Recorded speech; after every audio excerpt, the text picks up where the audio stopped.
Rare Gem Productions proudly presents Entrepreneurially Thinking. Entrepreneurially Thinking is a presentation of BioSTL and CET, the Center for Emerging Technologies, changing the way you view new ventures and activating your entrepreneurial mindset, empowering you to create new pathways for business success in the St. Louis marketplace and beyond. Here's your hosts, Cheryl and Christy. Now let's get thinking entrepreneurially. Welcome back to the Entrepreneurially Thinking podcast. I'm Christy Maxfield. And I'm Dr. Cheryl Watkins-Moore. I lead the Entrepreneurial Inclusion STEM initiative for BioSTL. Hey, lady. Hi. You're having trouble keeping it together today, aren't you? Yeah. Okay, for our listeners, I would like to point out that this is what serial entrepreneurship will do to you. It'll just make you punch drunk. Exactly. Because Miss Cheryl doesn't know whether she's coming or going. I'm like, coming. who am I today? But the good news is you're smiling and laughing. I am smiling and laughing. That's Things are going wonderful. well. Things are going. How about you? Me too. I was sharing that I hit every green light today. I got princess parking when I got here. I had an inspiring phone call earlier this morning that was like completely out of the blue. Yeah. I don't know what's going on today, but I'll bottle it and take more. Thank you, please. It's the Christine de Christina. Do you think it's the maiden name channeling? That's right. Okay. That's it. Whatever it is, whatever my secret sauce is, it's working. There you go. And so is the secret sauce of our founding sponsors, CET and BioSTL, who continue to rock it with all the wonderful things they're doing. By the time you're listening to this, we're well into our new Square One program at CET.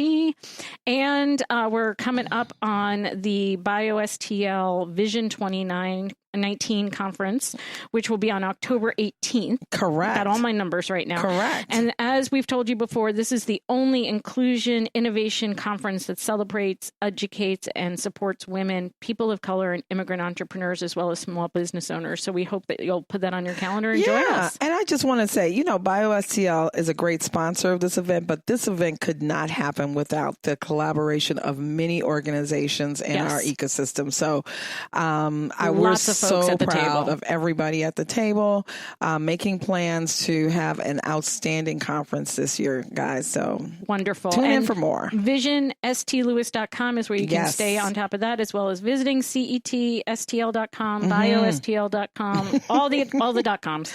And continuing to follow the podcast at ETHINKSTL, eThink Podcast, stay listening. You can find us pretty much anywhere, whether you're listening to Spotify, Spreaker, iTunes, Facebook, LinkedIn. Go to our website. Find us, download, subscribe, and make sure you share your favorite episodes. And don't look for BioSTL on BioSTL.com. We're BioSTL.org. Okay. All the orgs, all the comms, all the this or the that's. But that's okay. That's okay. So we all know something, right? I hope we know something. Just a little bit of something. What do we know? We know that starting a small business is darn hard, and it comes with a lot of challenges, right? Yes, it is. There's creating a business plan, cash flow management, strategic marketing planning, just to name a few. Yes. I mean, that's already a lot. Now imagine having a network of professionals who provide these services to assist you with just the click of a button. You mean like one place to find all sorts of people you need and resources you can connect to? That's like Genie. Remember that? That's amazing. Remember that? Well, what was the astronaut she was hooked up to? You mean, I don't know. I Dream of Genie? I Dream of Genie.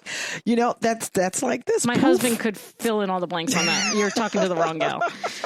So our guest today is a director of Missouri SourceLink, a company whose vision is to make Missouri the state for innovation between the coasts. Funded by the University of Missouri System as well as Missouri Technology Corporation, or MTC. Missouri SourceLink is creating a statewide infrastructure to support entrepreneurship, small business owners. So can Missouri SourceLink help you get your business going? Well, you better stay listening to find out.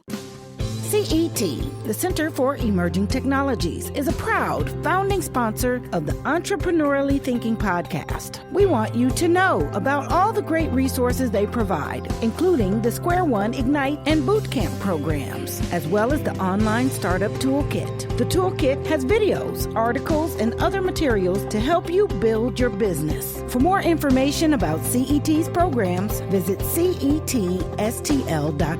And for your renewed and continued support, CET, we say thank you. Purpose First Advisors is proud to support the Entrepreneurially Thinking podcast. Purpose First works with entrepreneurs and the organizations that support them to accelerate business formation, scaling, and transformational growth. For more information about how to work with Purpose First advisors on business model validation, financial modeling, core messaging, or other growth and profitability strategies, visit purposefirstadvisors.com. I'm Alexces Bartley with Missouri SourceLink, and entrepreneurial thinking to me means opportunity recognition.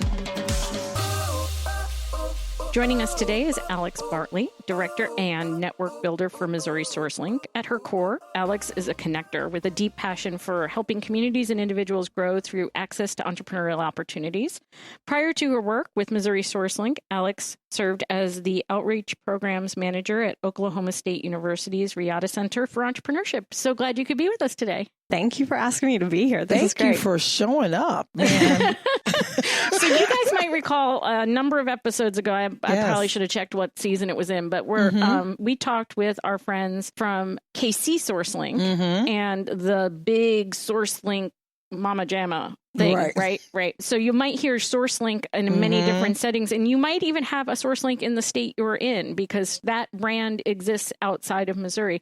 But Alex is actually relatively new to Missouri SourceLink because Missouri SourceLink is actually relatively new, is it not? Yeah, I always tell people Missouri SourceLink has been around, right? But until just recently, about a year ago when we received funding from the University of Missouri System and Missouri Technology Corporation, we really didn't have a dedicated staff or, a lot of bandwidth to spread this across the state. We were always answering the phone and talking with folks, but we really ramped things up about a year ago. So my first question is, and not history, unlike what you think I was going with. Oh, you're mixing it up. How is Missouri SourceLink different from KC SourceLink? For all intents and purposes, it's the same model, right? But KC SourceLink started because, of course, you can dive in really deeply to a specific geographic area. Taking this statewide, that's a big huge undertaking. Yeah. So are you duplicating resources in Kansas City, or you're letting Kansas City run their own part of the world and you guys are filling in? I would say filling in, expanding. Duplication of services is one of, let's just not even say those words. He who must not be named. It's my one Harry Potter reference for the day. I would say expanding. We're definitely taking best practices from what KC SourceLink has been doing. Kind of let, big sister, trip over a few things and figure out some good things. So we're taking best practices, but Kansas City's its own unique ecosystem, as is St. Louis and everything in between. So that's a big job then. It's been fun. It's been interesting. But we're learning a lot. And, I think even if we had the assumption that, okay, we know different parts of the state are going to be focused on different things, different sizes of communities, or they're going to have different ecosystems. They're going to have different resources available. But it's been really interesting, the things that we still uncover there. So it's been fun. So starting with the history going back, because you thought I forgot. No. So Alex, tell us about yourself. Are you from Missouri? How did you get into this role? Yeah. What's your progression of experience? So I am an Oklahoma native, born and bred. And until I took this position with Missouri SourceLink, I was in Oklahoma. Okay. Christy mentioned, I think in the intro, that before I came here, I was working with Oklahoma State University. Yeah. So that was my alma mater. Then kind of stumbled into this world of entrepreneurship support. Okay. So you were always with the university after you finished? No, there was probably a 5 to 6 year gap in between. I am from the Tulsa area originally. So I moved back there for a brief stint just after college. I started working with a staffing company, a company that's HQ'd out of Oklahoma City called Express Employment Professionals. Okay. And so I was kind of working around, my role was business development, and I had quickly moved then back to Stillwater, Oklahoma, which is where OSU is at, and stayed in that position for about 5 years or so. So I was working with local businesses and figuring out what their needs were. Now, we were focused around workforce and HR, things like that, but it was interesting, the conversations that I was having and just seeing what are some of the struggles that these small businesses in a small market were facing. And our services at Express didn't necessarily cover the full gamut. There were a lot of other needs. And so I just, started asking these questions and then became, I guess, or was introduced to the folks at the Riata Center for Entrepreneurship at Oklahoma State. And their focus a lot on students and the education side. But Oklahoma State is also a land-grant university, just like UM system. Right. And so the mission for outreach and economic development for the state, that was part of the mission around entrepreneurship there, and lucked out, like I said, fell into it and have never looked back since. That's great. Yeah. And so Kansas City was new to you. Missouri's new to you. Entrepreneurship's not new to you, but all those geographies were brand new. And they said, hey, come do this. Oh, and P.S., your territory is the entire state of Missouri. Yeah. All right. Awesome. And she said, sure, sign me up. That's right. I came across the position and I thought, this is exactly what I want to be doing. Cool. It's for a whole state. Like, that's amazing that Missouri has that and wants that. And then she realized she had to get in her car and actually drive all over the damn and then place. you get into it and you realize, oh, that's a whole state. It's a lot. And it's one of those big ones. I mean, not that Oklahoma's small, but it's a big damn state. Yeah. Well, and it's interesting, right? Like, it's a big state. You've got 2 major metros on either end. You got 9 bordering states, right? Yes, the bordering states stuff with Missouri is something I've never come across, right? Like, all states border other states, but I think because the major metros and centers for majority of commerce are on borders, and that's unique, at least to me growing up and working professionally in Oklahoma. Our major metros were nowhere near our borders. Right. So that presents interesting issues. Yeah. But yeah, having those 2 major metros that have quote unquote border wars, right? And then you have a lot of rural area. Then you have these medium-sized communities like Cape Girardeau and Springfield and Columbia. And so all of them, they have different needs, different things are happening there. It's been interesting just to really see the differences all within one state. I was going to say, so how long have you been with the organization now? I'll be approaching a year in August. Yeah, okay. So haven't quite hit the year mark. So Yeah. it's been a whirlwind to say. So a lot of windshield time.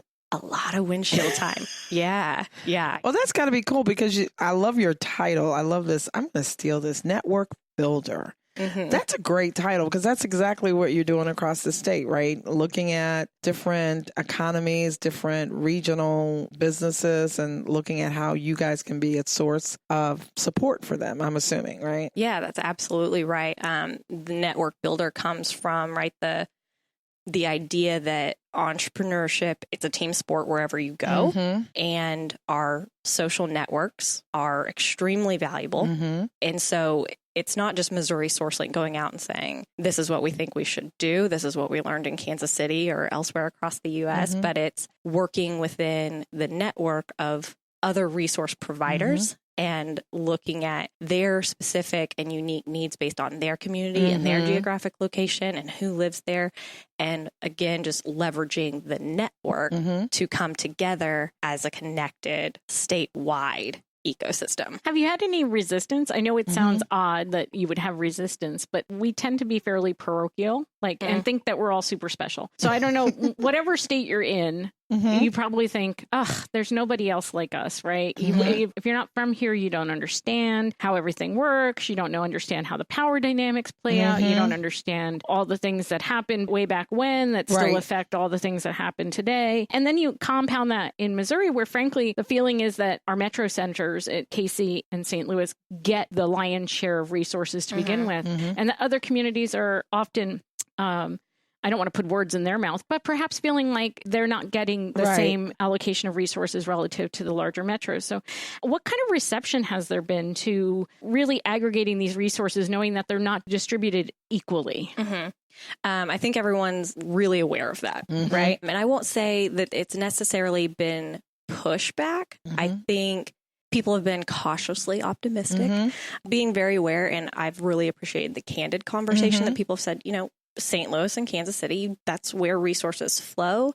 And a common theme that we hear from, again, the more rural markets is when Missouri SourceLink comes in and we're having these conversations and we say, hey, there's something to having knowledge about resources and people who can help outside of your singular community to leverage what else is happening in the state, a common response was, right, well, we don't want to send our entrepreneurs into those markets and not get them back, right? Because we're so focused on retention. Exactly. In terms of economic development. Right. Yeah. It really, I think, boils down to, I was very frank in saying, this is an educational campaign at this point. Like, one, I need to learn. You need to educate me. You need to educate Missouri SourceLink.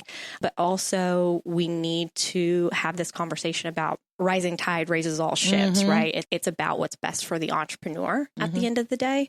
And it's about connecting those individuals with the right resource at the right time for them, regardless of where that's located.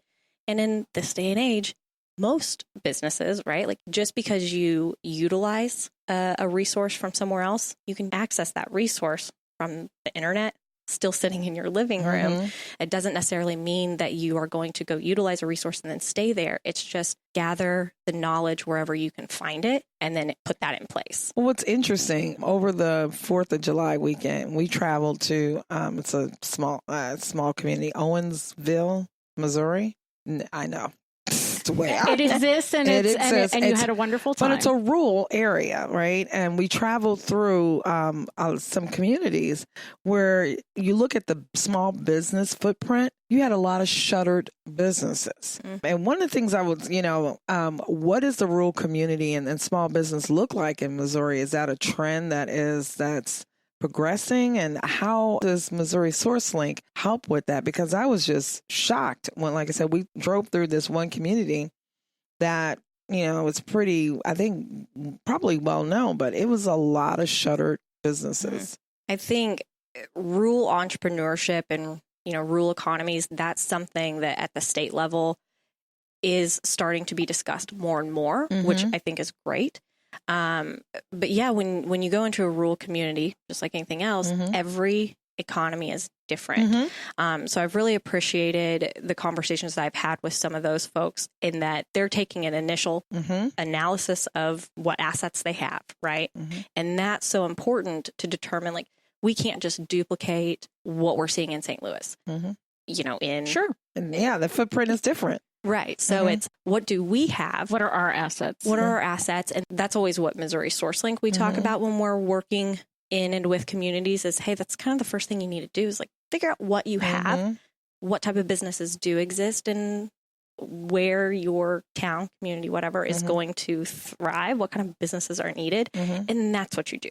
Yeah. Like, go with your strengths. Well, what's been interesting to me is that having done work with CET, the Center for Emerging Technologies, as an innovation center in the state, was that learning how the different innovation centers, because there are 10 in Missouri, actually focus on regional assets. So thinking about our friends up in St. Joseph, where ag health is even different from, say, the agriculture emphasis in Columbia. Ag health is actually where they hang their hat. And if you think of it just like we think of more of a plant science mecca here, that you then get an ag health corridor from Columbia to St. Joseph, and that leverages a natural asset there as well.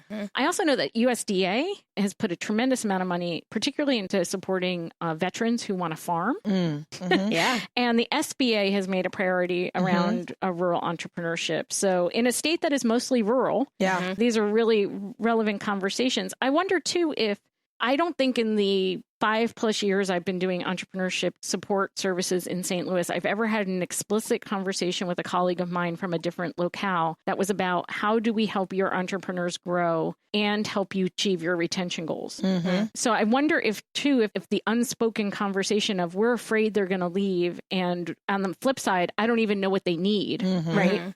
And I didn't even know you had this kind of entrepreneur trying to do this kind of thing in your community. Do you think maybe some more explicit conversation about how do we meet our mutual goals of, you said, put the entrepreneur at the center, right? What's best for them?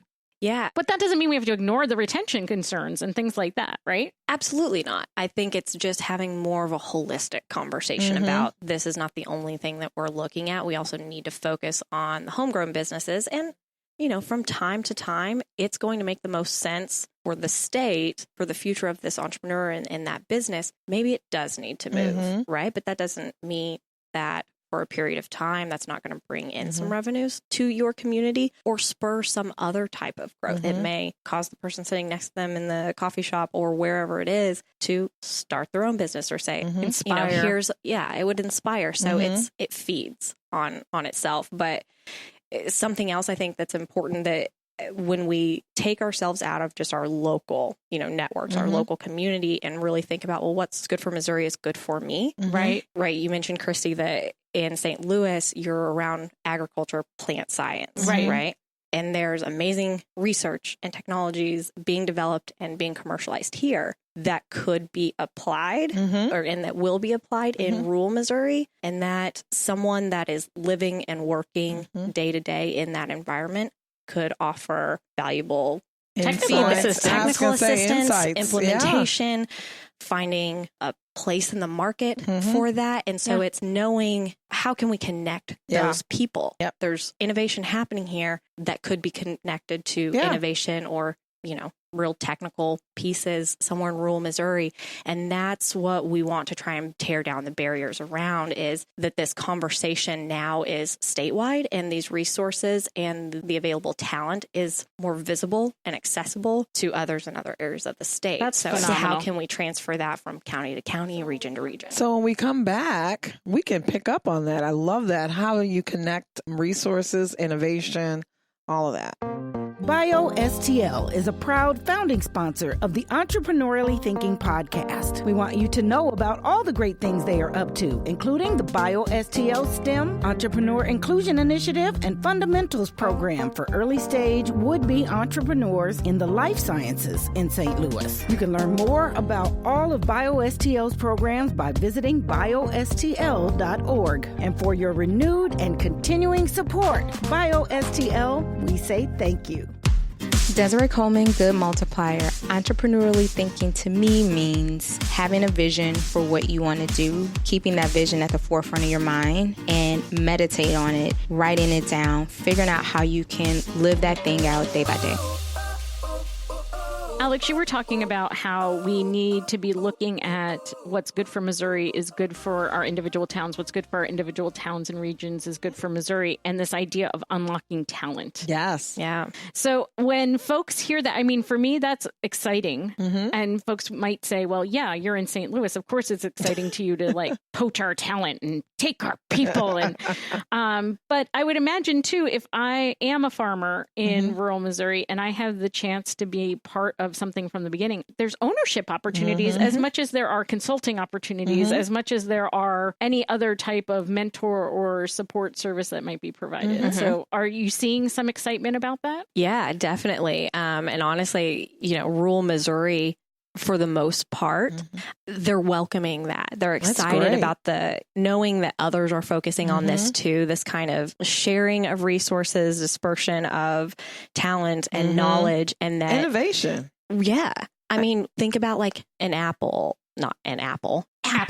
right? Like a lot of these innovative companies, they happen because someone left another company. Or had a great idea. A lot of the ideas, the innovation comes from the people who are working hands-on in those fields. And a lot of times, that initial ideation may not come from around agriculture, right? It may not come from someone sitting in your urban core. It's going to come from someone who's doing that day to day, but they need to connect with the right people to get that to the next step. Well, I and think actually also develop. too, especially in farming, we have the Plant Life Science Stanford Center here. There are a lot of technologies that are being developed, but that need to be piloted. How do you do that? Connecting these farmers with technologies like that, I think is really, really key, because they can pilot this stuff out in fields where you might not have that opportunity to do it locally here, but they can create some strong alliances, I would think. Absolutely. And rural entrepreneurship, it doesn't begin and end with agriculture, right? Good. Yes, I think point. of my father-in-law who lives in Cuba, Missouri, and works for a manufacturer. They do high-end racing brakes and a variety of other things. And they've built sort of their own empire around the different specialty items that go into manufacturing tool and die work, right? Manufacturing very specific types of designs and tools and things there too. So we just have to remember that we're not all turning out high-tech IT companies here in St. Louis, and they're not all just turning out agricultural based. Yeah. Those we're cross-feeding across, across the spectrum there. How do you find folks define entrepreneurship? Because we've actually have a sort of ongoing conversation in our ecosystem on this show about whether someone even self-identifies as an entrepreneur. We tend to use small business, entrepreneurship, side hustle, passion project, side project, all sorts of things to say, if you kind of sort of associate with this, please come work with us, talk with us, be part of this community. Yeah. Is that the same in other communities, or is there more of a sort of stark line between people who consider themselves entrepreneurs versus small business owners? Again, I think to your point, it's how people self-identify. So I think it's important for us all just to use those words interchangeably and try and make clear that it doesn't mean just one thing. I mean, I think in and of itself, entrepreneurship deals in gray areas, right? We're always pushing boundaries and going into, exploring the unknown. So why do we try to put ourselves under one name and put ourselves in a box? That just doesn't make sense for entrepreneurship or innovation or whatever it is.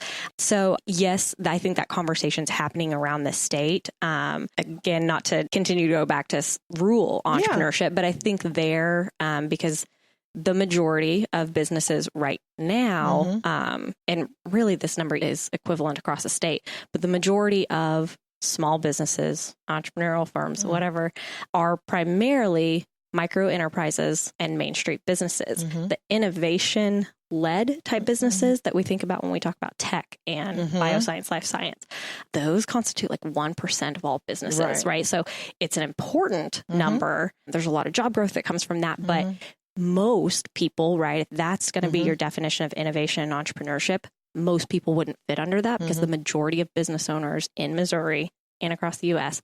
are small, quote unquote, I'm using my fingers, small business owners. So at least at Missouri SourceLink, we try to use those interchangeably. Well, that's what we found when we did focus group testing, early on in our work here, is that a lot of these urban, minority entrepreneurs do not even use that term. They use the term small business owners because the terminology connotates something different in their head. So it's interesting to see that from the rural perspective, they see themselves as small business owners. Yeah. And some will always identify as a startup because that's, their badge of honor, and not that it shouldn't be.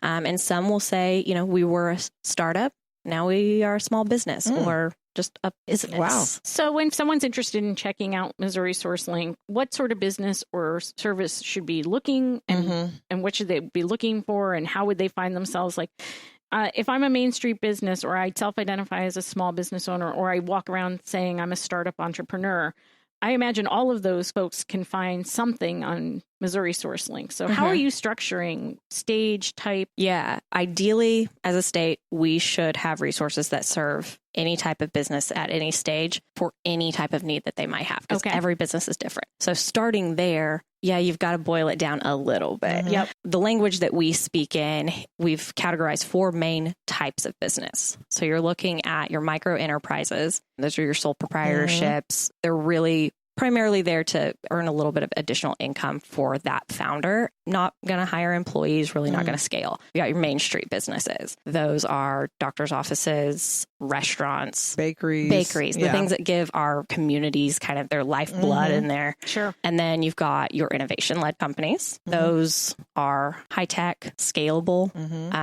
generally coming out of research or university developed technologies. And then you've got your second stage businesses as well. So these are businesses that they're not quite at maturity, but they've been rocking and rolling for a while. Maybe they're looking to expand into a different market or potentially kind of closing in on that exit. And they all have different needs. A lot of the resources that they're going to need to utilize will cross over, especially in the early stages. But then they start to kind of section off based on, again, also the industry stage company who says, I don't need to talk about how to start up and get my systems up and let set me this up. Skip all of those I really things. just need to talk about how do I take this next business line and blow it out of the water, or expand the reach of my current product in a new market segment. Yeah. And something when it starts to really click for people is when it comes to funding and capital. Your innovation-led type businesses, they're going to zero in on those federal research grants. Right. They're going to get into equity capital. Your Main Street businesses don't need that, nor are they really a candidate for that. Correct. But, out in the mix of everything entrepreneurial, because that's such a hot topic right now, everyone hears equity investment, angel investors. And so people think, okay, that's what I need. I need capital for my business. And what they really need is just the education and someone to point them in the right direction to say, hey, debt financing and SBA-backed loans, that's a thing. Micro lending, that might be what you're better suited for and where you'll have more success. And I can find all of that at Missouri SourceLink. Yeah. So you guys provide a website that people can access for this information. And your role is really to spread the word as you're going out to meet these different individuals in small towns? Yeah. So what Missouri SourceLink provides, we really want to be a central access point. So if you don't know where to go and you don't know who to ask, someone can either at least know Missouri SourceLink or you will know Missouri SourceLink. So we offer a website that has an online database, the online resource navigator. So someone can filter through and identify their type of business, what kind of support they're looking for, and geographically where they're located in the state, or if they just want to look at everything. Okay. So that website also has a number of guides. So around starting a business in Missouri, registering, different types of capital and funding opportunities. So I can sort of DIY it on some topics? You can definitely DIY it or supplement your research. For everybody else who doesn't know, do it yourself. Yep. Do it yourself. But yeah, I mean, it's out there as a resource so that people can access research on their own.